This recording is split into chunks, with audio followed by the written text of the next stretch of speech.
því mér ætla að lesa hérna sko skilaboð sem ég fekk. Og það hljómar svona.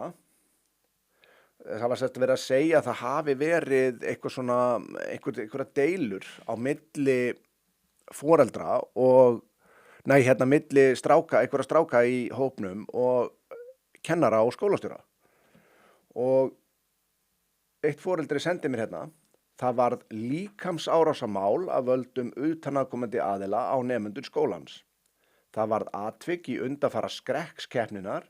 Kennari misnotaði aðstöðu sína sem kennari og hraunaði yfir krakkana vegna óheppilegs orðavals spurningar í vídeóin.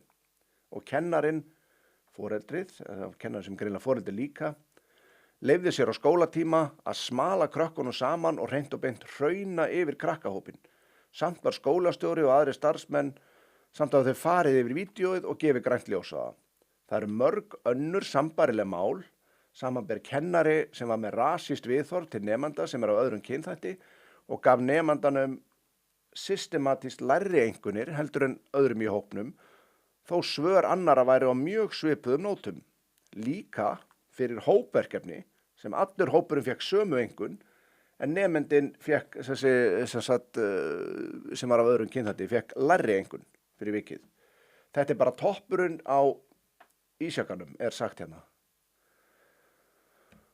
Og eins mikið og maður langar að trúa þess ekki, þá því miður, þá veit maður það að kennarar eru ekkert heilagir og þeir eru ekkert endilega betri heldur en annað fólk og þeir eru heldur ekkert verri en endilega.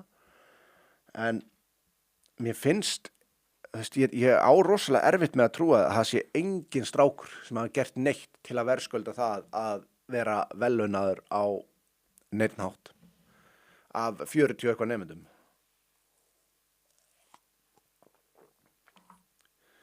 Og ég veit, já, mér finnst það skólandi skammar og mér finnst þetta svona rosalega grunnsanlegt að hvorki aðstoðarskólastjóri né skólastjóri vilji tjá sig nokkuð um málið. Það finnst mér mjög grunnsanlegt ef ég var alveg hreinskilinn.